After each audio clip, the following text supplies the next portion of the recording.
Panginoon ng isang bagong awitin. Magsiawit kayo sa Panginoon, buong sandaigdigan. Awitan ang Panginoon at purihin ang kaniyang ngalan. Ipahayag ang kaniyang pagliligtas sa lahat ng panahon. Magsiawit kayo sa Panginoon ng isang bagong awitin. Magsiawit kayo sa Panginoon, buong sandaigdigan. Sa ngalan ng Ama, ng Anak at ng Espiritu Santo. Amen. Ang biyaya ng ating Panginoong Jesucristo, ang pag-ibig ng Diyos Ama, ang pakikipagkaisa ng Espiritu Santo ay sumainyong lahat. At sumaiyo rin. Magandang umaga mga kapatid. Sa araw nito, patuloy tayong magpasalamat sa mga biyayang kaloob ng Diyos sa atin. Tandaan nito, ating itaas ang ating mga personal na kahilingan sa misang ito at yung mga humihingi ng panalangin. Taglay ang pusong mapagpasalamat. Halina mga kapatid, buong kababaang loob nating aminin ang ating mga kasalanan at humingi ng kapatawaran. Inaamin ko Sa makapangyarihang Diyos at sa inyo mga kapatid, na lubha akong nagkasala sa isip, sa salita, sa gawa at sa aking pagkukulang. Kaya isinasamo ko sa mahal na Birheng Maria, sa lahat ng mga anghel at mga banal, at sa inyo mga kapatid, na ako'y panalangin sa Panginoong ating Diyos. kawan tayo ng makapangyarihang Diyos, patawarin tayo sa ating mga kasalanan at patnubayan tayo sa buhay na walang hanggan. Amen. Manalangin tayo. Ama naming makapangyarihan, itaguyod mo ang aming ginagampanan alinsunod sa iyong kalooban, upang sa ngalan ng anak mong mahal, kami maging marapat magkaroon ng karagdagan sa aming paggawa ng mga kabutihan. Sa pamamagitan ni Jesucristo kasama ng Espiritu Santo, magpa sa walang hanggan. Amen. Magsiupo muna.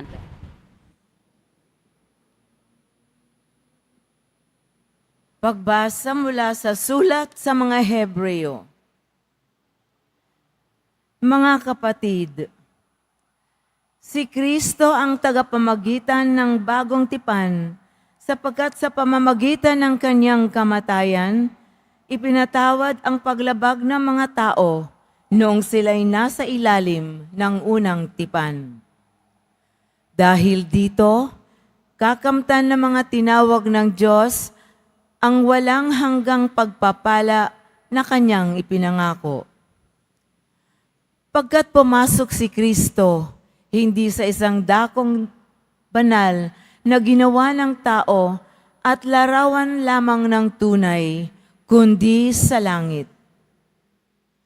At ngayoy, nasa harapan siya ng Diyos at namamagitan para sa atin.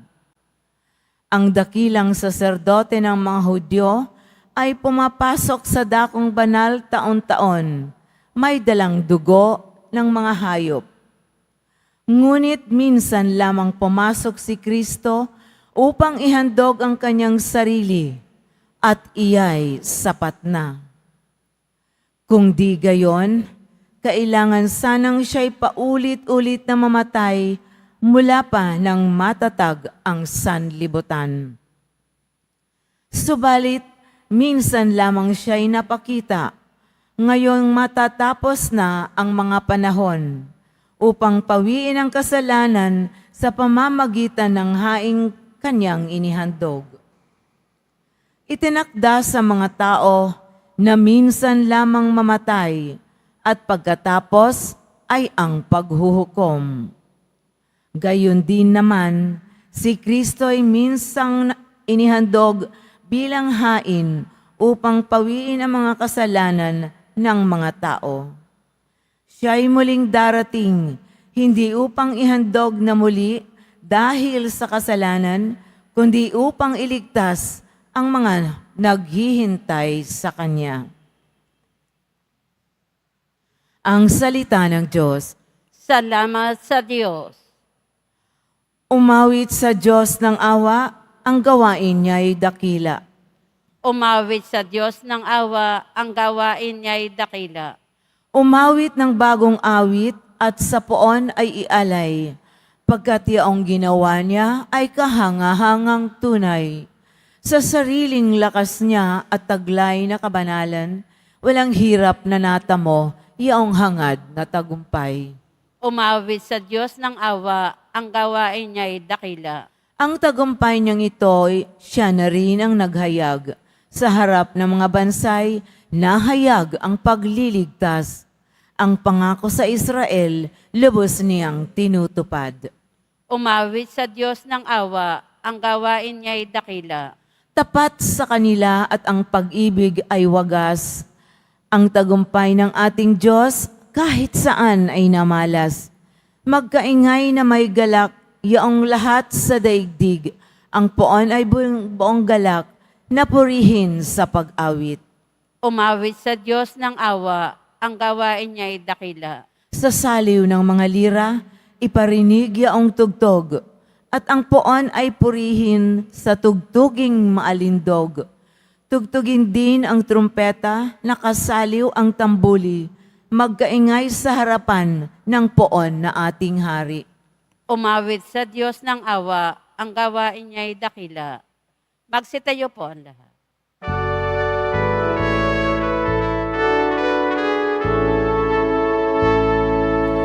Hallelujah, hallelujah, hallelujah.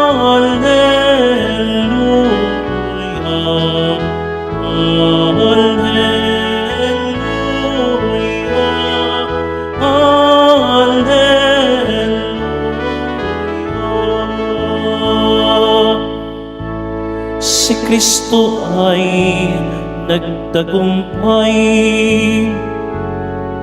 nalupig ang kamatayan, nagningning ang pagkabuhay. Hallelujah, hallelujah, hallelujah, hallelujah.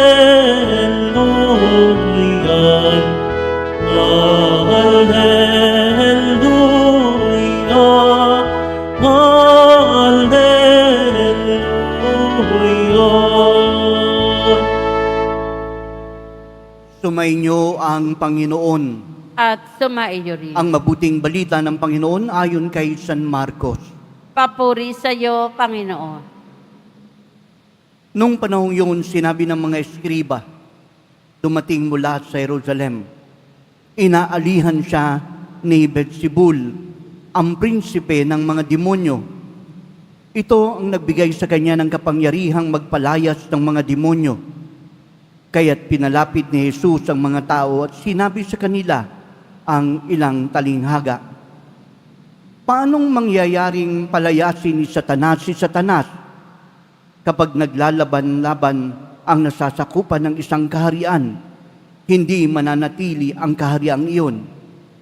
At kapag naglaban-laban ang mga magkakasambahay, hindi mananatili ang sambahayang iyon. Gayon din naman, kapag naghimagsik si Satanas laban sa kanyang sarili at naglaban-laban ang kanyang nasasakupan, hindi magtatagal at darating ang kanyang wakas. Walang makapapasok sa bahay ng isang taong malakas at magkagaagaw ng kanyang ari-arian. Maliban gapusin muna niya ang taong iyon, saka pa lamang niya malulooban ang bahay na iyon. Tandaan ninyo ito. Maaring ipatawad ang mga tao ang lahat ang kasalanan at panlalait nila sa Diyos. Ngunit ang sinumang lumait sa Espiritu Santo ay hindi mapapatawad. Ang kanyang kasalanan ay hindi mapapawi kailanman. Sinabi ni ito ni Jesus sapagkat ang sabi ng ilan, inaalihan siya ng masamang spiritu.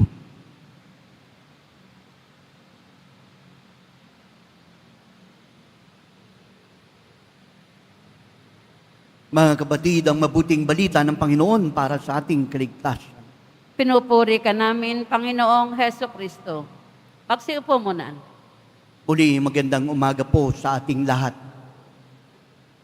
Alam niyo po, kapag gusto niyong sirain ang isang tao, sirain niyo po yung kanyang kredibilidad. At kapag nasira mo ang kredibilidad ng taong yon, manghihina siya at higit sa lahat, mawawalan na po siya ng authority at ang kanyang pagkatao ay magiging questionable.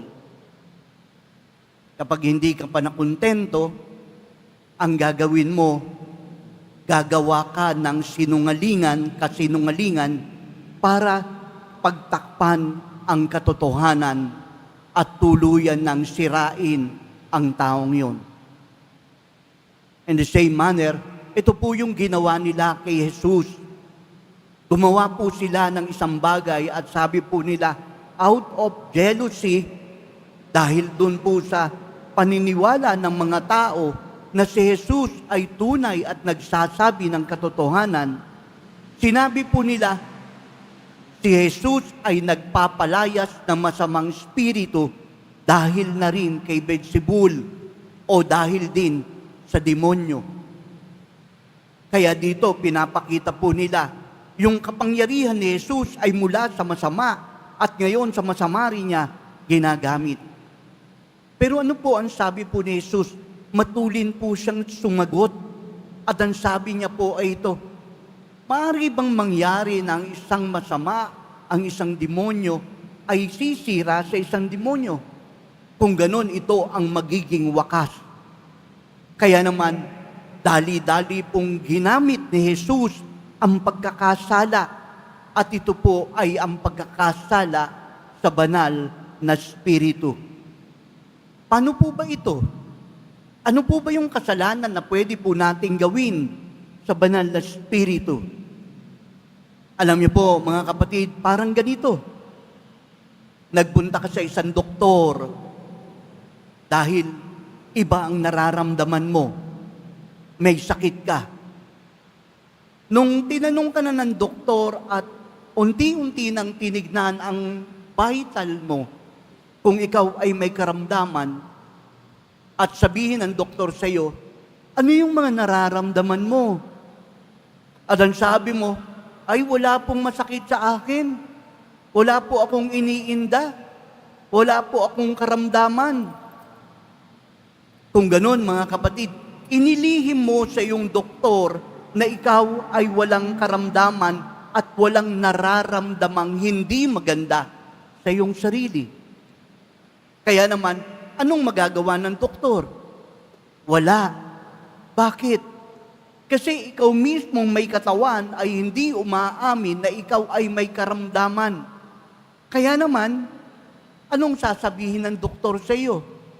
Wala. And ito rin po ang sinasabi sa atin ng ating Panginoong Kristo. Narito po tayo at kinakailangan nating tanggapin na tayo po ay may kasalanan, na tayo ay may pagkukulang. Ngunit sa pakiwari po natin sa ating sarili, wala naman po akong kasalanan, wala naman po akong nagawang mali, hindi naman po ako nagkakasala. Ang iyong sarili ay tinignan mo bilang isang taong walang makasalanan o hindi nagkakamali. Ito po yung nangyari sa mga eskriba. Ito po yung mga nangyari sa mga pamunuan ng mga Hudyo na nagsasabi sa kanilang sarili, si Jesus ay may kasalanan, si Jesus ay may karamdaman, si Jesus ay may problema, at kami, wala kaming kasalanan. Hindi po nila nare-recognize ang kanilang kasalanan, ang kanilang pagkukulang sa kanilang sarili, ang hindi nila pagpapahayag ng tunay na pananampalataya. Kung kaya naman, hindi po nila inire-recognize ang presensya ng Diyos. At ngayon, hindi nila nakikita si Jesus bilang isang sugo ng Diyos. Kaya napakahirap pong tanggapin. Kaya ang biyaya at ang grasya, ang Espiritu ng Diyos ay hindi sumasa kanila dahil sa hinadlangan nila ang bagay na ito.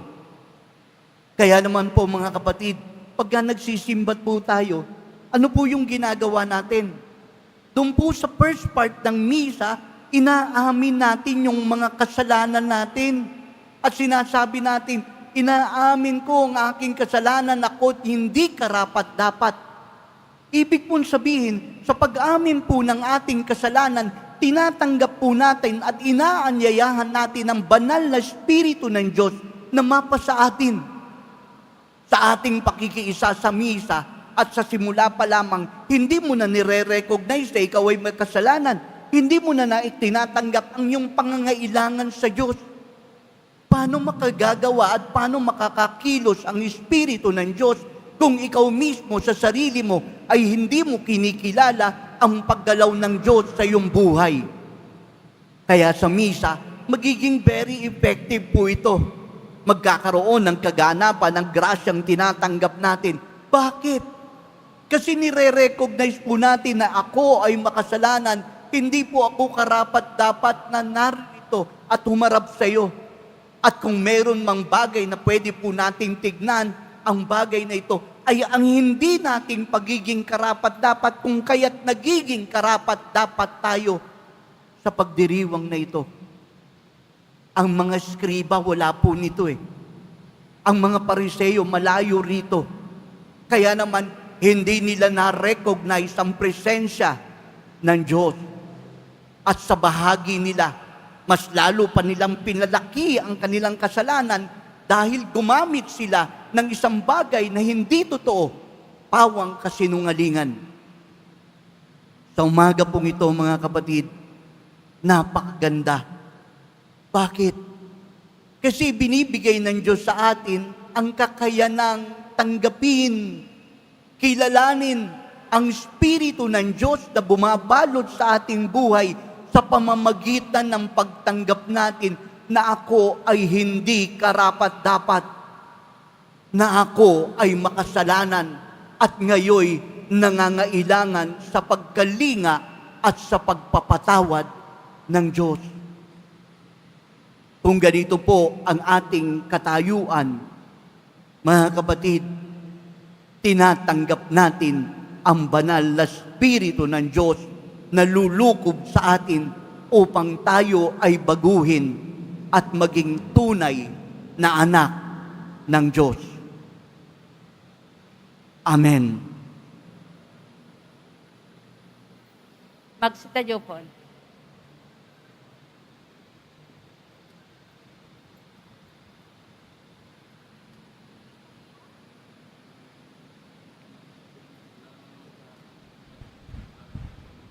Minamahal kong mga kapatid, natitipon kay Kristo na lumulupig sa kasamaan.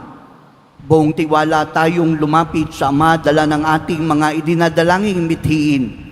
Ang ating tutugon, Ama sa langit, iligtas mo kami sa masama. Ama sa langit, iligtas mo kami sa masama. Ang simbahan naway mapanibago at sumaksi ng may katapatan sa tamang pagpahalaga sa buhay upang makatulong sa pagpanubalik sa mundong makasamahan. Manalangin tayo sa Panginoon. Ama sa langit, iligtas mo kami sa masama. Ang mga nagdidigma ang mga bansa naway matutong mamuhay sa pakikiisa at pagtutulungan upang pagdulot ng kapayapaan sa daigdig. Manalangin tayo. Ama Ama sa langit, iligtas mo kami sa masama.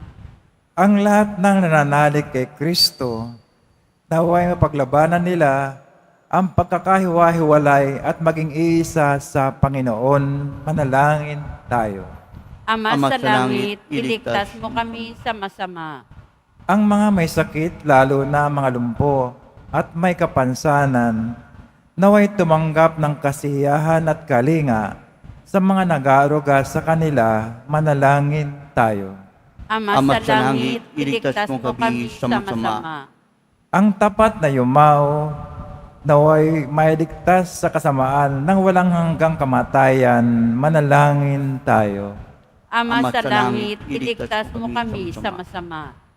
Sa ilang sandali ng katahimikan, ating ipanalangin ang iba pang mga pangangailangan ng ating pamayanan, gayon din ang mga intensyon na iniaalay sa ating misa sa araw na ito.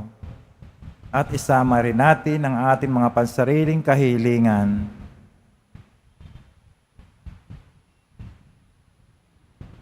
Manalangin tayo. Ama sa langit, iligtas mo kami sa masama. Ama naming Diyos, patuloy mo kaming hilumin sa lahat ng masama at hayaan mo ang iyong kabutihan ang siyang magliwanag sa amin sa kapangyarihan ni Jesucristong aming Panginoon. Amen. Magsiupo muna.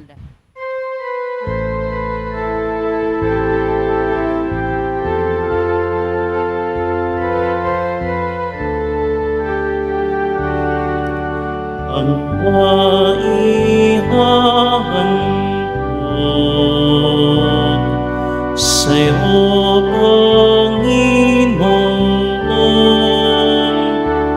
ang tinapay at alak mula sa aming kamay sa iyong kabutihan aming iaalay ang tinapay at alak sa gisag ng aming buhay.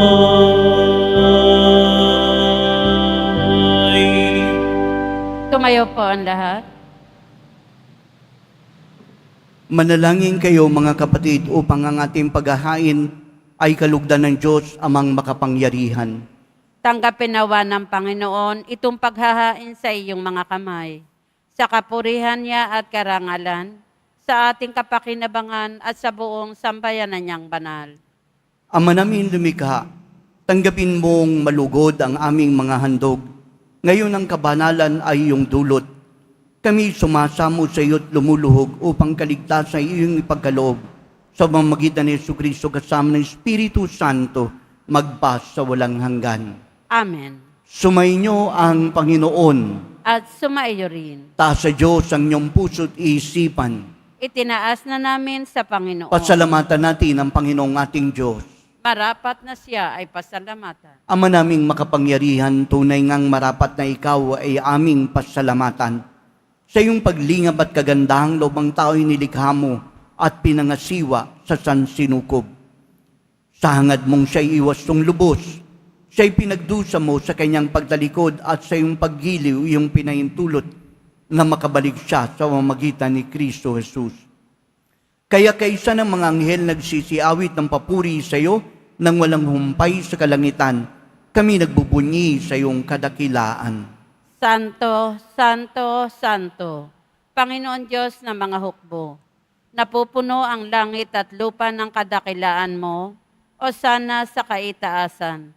Pinagpala ang naparirito sa ngalan ng Panginoon, o sana sa kaitaasan. Magsiluhod po ang lahat. Ama naming banal, ikaw ang bukalan tanang kabanalan. Kaya sa magitan ng iyong Espiritu, gawin mong banal ang mga kaloob na ito upang para sa amin maging katawan at dugo ng aming Panginoong Jesucristo. Bago siya pinagtiisang kusan loob na maging handog, kinuha niya ang tinapay. Nagpasalamat sa iyo.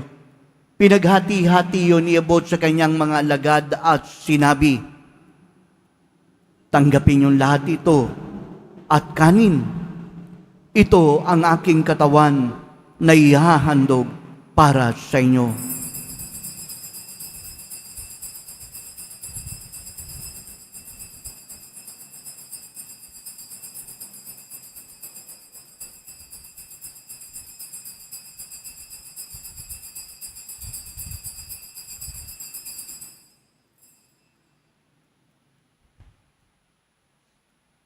Ganon din naman nung matapos ang hapunan, kinuha niya ang kalis. Muling nagpasalamat sa iyo. Inibot ang kalis sa kanyang mga alagad at sinabi, tanggapin yung lahat ito at inumin. Ito ang kalis ng aking dugo, nang bago't walang hanggang tipan. Ang aking dugo na ibubuhos para sa inyo at para sa lahat sa pagpapatawad ng mga kasalanan. Gawin niyo ito sa pag-alaala sa akin.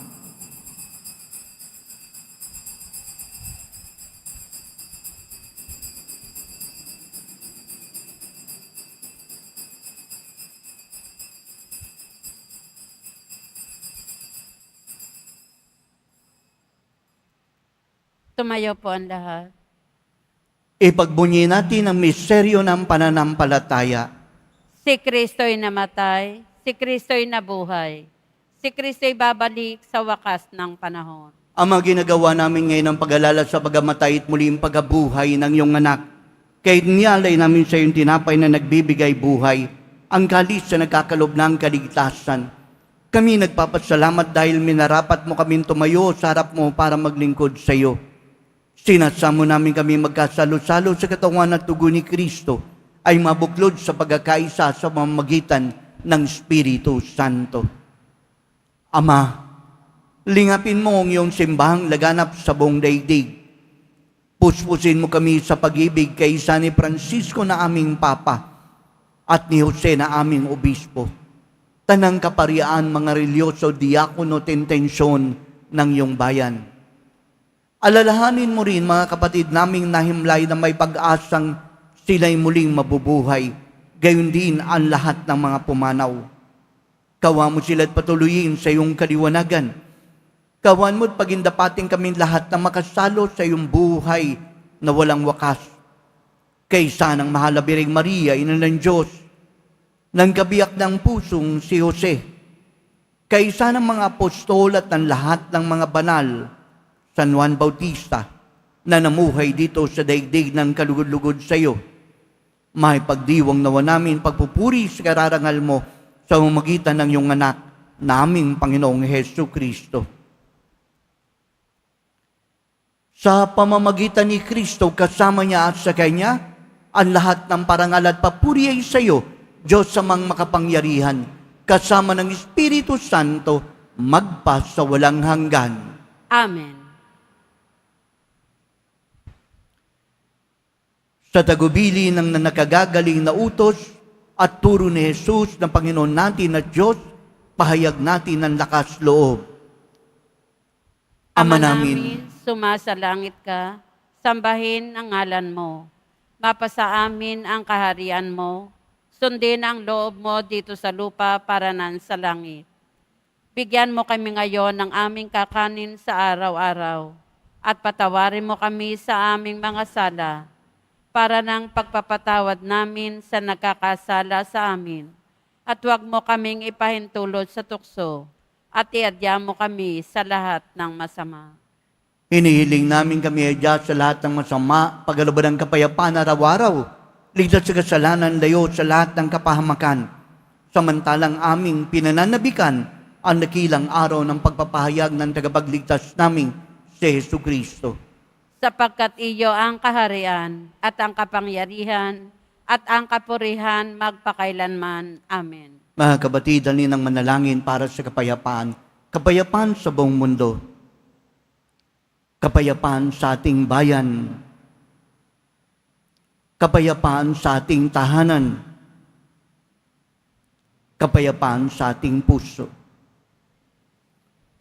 Panginoong Jesucristo, sinabi mo sa iyong mga apostol, kapayapaan ang iniiwang ko sa inyo. Ang aking kapayapaan ang ibinibigay ko sa inyo.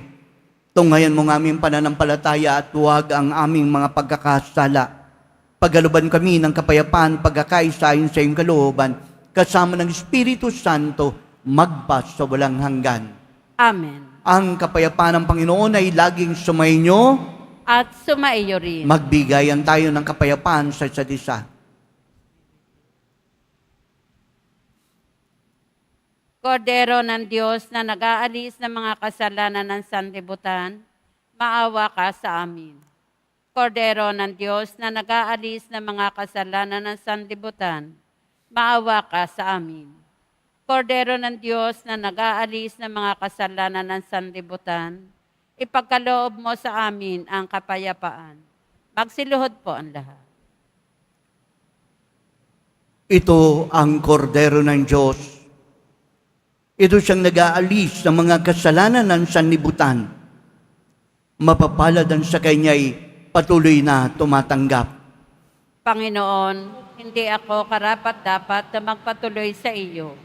Ngunit sa isang salita mo lamang ay gagaling.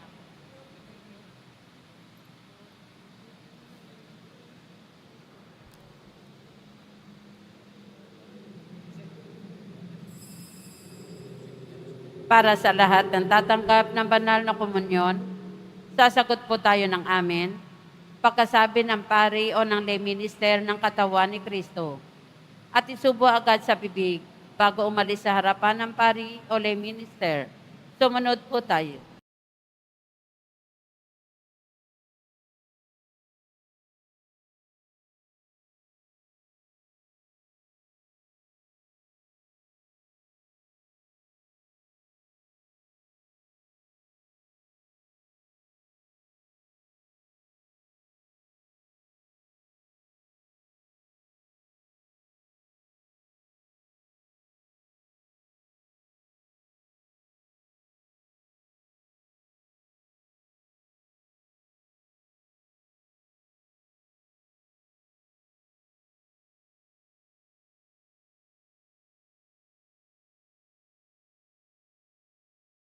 Manalangin tayo.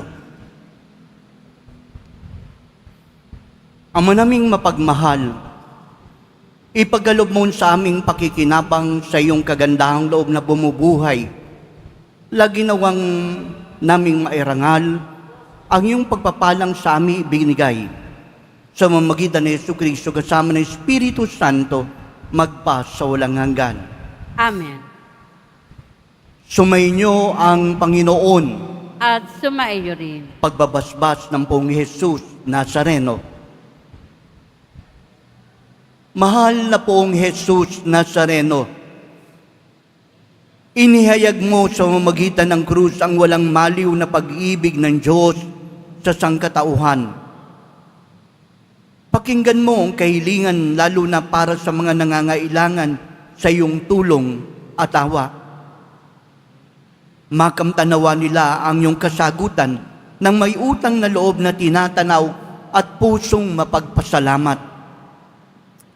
Basbasan mo din niyo ang mga imahen, dasalan, sampu ng kanilang mga panalangin upang lalo kaming manalangin at magtiwala sa iyong pagkalinga at pagmamahal. Sa pamamagitan ng bendisyon na ito, naway lalo kaming maging mapaglingkod, masunurin, mapagmahal at tapat sa iyo na aming maluwalhating Panginoon, magpas sa walang hanggan. Amen. At pagpalain kayo ng makapangyarihang Diyos, Ama, Anak, at Espiritu Santo. Amen. Humayo kayong taglay ang kapayapaan ng Poong Jesus Nazareno. Salamat sa Diyos.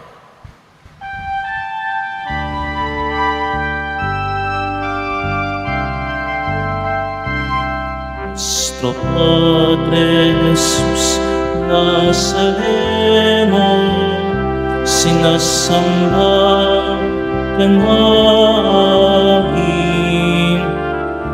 pinipintuho ka namin, aral mo ang aming buhay at kaligtasan. Nuestro Padre Jesus Nazareno, iligtas mo kami sa kasalanan.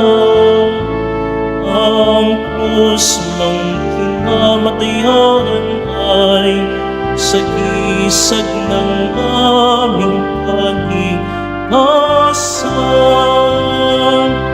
Nuestro Padre Jesus Nazareno, dinaranda ka namin. Nuestro Padre Jesus Nazareno, ninuwalhati ka namin. Nuestro Padre Jesus Nazareno, dinarangal ka namin. Nuestro Padre Jesus Nazareno, ninuwalhati ka namin.